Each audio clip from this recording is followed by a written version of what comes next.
Hello there, air, water sign. Water sign. Okay, I did part of your reading, and what happened was that I thought I hit the record button. I didn't. I didn't. I was talking to myself for a good 2 minutes, and you know how I get. I mean, it was the best conversation I ever had. You guys missed it. Oh, so good. Okay, but onto this. The first card I drew, okay, because I'm just going straight back into it. The first card I drew for you was this card, okay? And it's the Father of Swords. And like I was saying when I was talking to myself, this is like if a calculator had a soul, okay? This person is not, they're not with it. They're not, you could be in the same room with them, you'd feel like they were on a different planet. This is like, I made a joke, okay? And I thought it was okay, right? It's like if you put, you know what, I can't remember the joke exactly, and it's going to sound weird, but it's just this person's energy is very robotic, very stiff, very, and especially if it's in reverse, this person's mean. I feel like if you say something to them to try to make them a better person or try to have them understand something, they get mean and vicious, and they will cut you to the core. They will reach out for your biggest insecurity and just smash it wide open.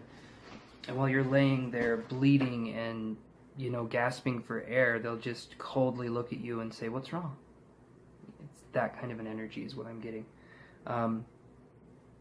Okay, for the partner energy, the person that you're currently interested in, which this energy over here, I was reading for you, towards them, but this is how they feel. And we get the Four of Wands. So this person is celebrating. This person's having a good time. This person in no way feels the same way you feel. Mainly because they don't feel, okay? You're going through heartache, you're going through pain. This person does not feel in that way. They're feeling happy, but this also won't last forever. They're just trying to ignore something that's bothering them. It's just a feeling of like they're going through their stuff, they're feeling really good, and they don't really care so much about your energy right now. They're just focusing on themselves, and they're happy, and that's all they really care about. That's what I'm getting from this. Okay, what is to come right here in this relationship? And I get the Tower in reverse. And so what's to come in this relationship is you moving on, at least for now. But there's something blocking you from moving on because the Tower is in reverse, and so that's a huge energy that's stagnated. So you could be holding on, or they could be holding on to the situation to try to make it better, but there isn't a way that it gets better, at least not right now. The energy's so like congested and unclear that I'm not seeing it being this good energy. It's just like this person's refusing to see your point of view, this person's refusing to understand you in any meaningful way, and this person's they're just not getting it. And this is the what is to come card, so I feel like this person in the future will be even colder than they are now, reaching out to you to just be cold, which is messed up, but that's kind of what I'm seeing. It's just not something that's good. The thing that brought you guys together is this card. Okay, and it's the Three of Wands in reverse. So we had the Four of Wands and the Three of Wands in reverse. So the thing that brought you guys together was mutual tragedy, mutual sadness, shared traumas.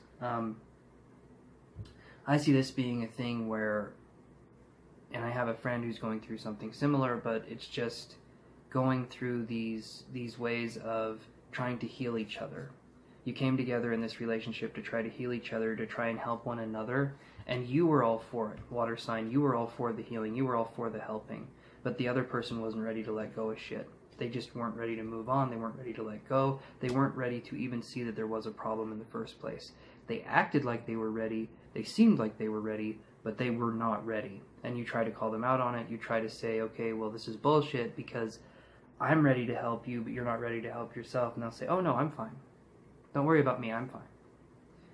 Well, you are running away from all your problems, and you don't seem to focus on yourself, and you're constantly busy with other things, and you are anxious all the time, and you can't be in the present moment, But okay, if you say you're fine, you're fine. Okay, whatever. Who am I to say what's going on, right? But that's what's going on here. And you were trying to help. You were trying to be earnest and honest in your intentions. And this person says, I'm good. Thanks. I'm good. And I feel like if you try and push it with this person, they're going to get even colder and even more mean, even more so kind of like an energy of like, just leave me alone. So the weaknesses in the relationship are the world. And to me, this means the weakness in the relationship, it could be distance is one thing, but it could also be that you two, because I said earlier, it's like they're on a different planet. It could be that you two are in different worlds and you're not able to see each other's point of view. The world card is normally a good card, but where it's read in the weakness position in this spread, to me, this says that the weakness is the fact that your worlds are not the same. Your worlds are not conglomerating. Your worlds are not conducive. They're not uniting. There's like this separation of perception of your worlds. And, you know, on a Nintendo DS game... Alright, water sign, sorry about that. This Nintendo game that I was playing a long time ago, it's like 10 years ago, basically the world ends with you.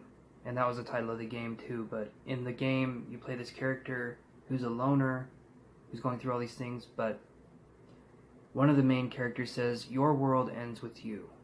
And that is true. You're the one that unites your world with other people or, you know, pulls away. And with this person, if they don't want to be in a relationship or they don't want to understand what's going on, you can't force it. And that's painful, and I understand that because it sucks. It's not a fun thing to go through. It's not easy to go through because you want to help. You're coming at it from the situation of, I want to help this person. I love this person. They seem really nice. I want to help them. But then there's another side of them that you've seen that's not that. It's not nice. It's mean. It's just something that they've been through, and they refuse to acknowledge it for what it is. And when that happens, you just have to let it go. And it's not easy to say to let it go, because it's not easy. It's not. But it has to be done because this person is not ready to listen to what you have to say at all. They just aren't. And if you keep trying and trying and trying, what's going to happen is you're the empath. You're the person, because you're watching this. You're probably an empath. And you're giving away all of your energy. You're giving away everything that is you to this person. You're giving your energy to them, and they don't deserve it. But on top of that, it's an energy of worry. And you're worried about them. And these people, they want to be viewed as strong, and they can take care of themselves, and they don't want you to worry. Because to them, that means that they are weak. So the more worry you show, the more care you show in that way, they don't like that. You could show them real and true love, and they would view it as something that would almost be offensive because they don't love themselves. To them, love is a mathematical equation. You guys aren't that way, but they are, and that's what sucks. We got one more card here. This is what needs to be addressed. And we get the Father of Cups in reverse. And you see how it's a black swan? Okay, so to me, this denotes someone who is closed off emotionally, because the Father of Cups is the King of Cups in any other deck, right? And when it's like this, when it's closed off, when this energy is closed off, it's just this male attitude of, nope, I got this, I'm good, thank you, because normally the Father of Cups is very in control of their emotions, and they're not emotional, but they're in control of their emotions. So they're the ones that they can understand how they're feeling, they know who they are as a person, and I don't get that from this person that you're talking with. And maybe even there's some confusion emotionally with yourself as well, and this person's adding more to that fire. But I would say this is a good time to separate for now, and to just kind of look at things from a perspective of not a relationship, but maybe look at this person as a person. Just step back and be like, okay, you know, what's going on? Look at this person like you would a stranger. Look at what they're doing. Analyze them. Understand what's going on. And then just go from there. Like, what is it that this person brings for you? What is it that you would want from this person? Can they eventually provide it? And if they're not willing to work on themselves or to change or to just become a better version of themselves, then you have to let them go because they are not for you. If you're watching these videos, you're evolving, you're changing, you're everything's changing for you right now. Spiritually, a lot of things are going down, and you're changing, you're evolving, and if they're not there with you to change and evolve and to help you grow, then you need to find someone who can ignite your soul on fire and who can exceed your expectations in that way, you know? But that's what I'm seeing for you guys. And if you would like a private reading, if this resonated with you, please let me know. And please like, share, and comment on this video. And I would really appreciate that. Just email down below for private reading if that's what you'd want to do. And yeah, the other thing was, I was doing my chakra cleanse, and at the end of doing the cleansing before I did a reading for you guys, I got this person that looked like a mix between Carrie from Portlandia. Okay, I don't know if you guys see that, but it's the main female co-star in Portlandia, and it looks like a mix between her and the lead singer of PVRIS. Pivris, I don't know how you say their name, but it looked like a mix between those two, and I got this angsty, like, punk energy, and it was a spirit. So if you know anyone that passed on the hat that looks like a mix between those two people, and I was almost getting a name, but I couldn't quite get it, but that's the kind of energy I was picking up on, and it was strong-ish. It wasn't really powerful, and it was like more for show than it was for the actual spirit. I did get the punk vibe, though, like a lot, but it wasn't to intimidate. It was to, I guess that was just the way they were. They weren't like an intimidating person, I don't feel like. But, yeah. So that's your reading for January 24th, you guys. I hope you enjoy it. I love you guys, and I will talk to you tomorrow.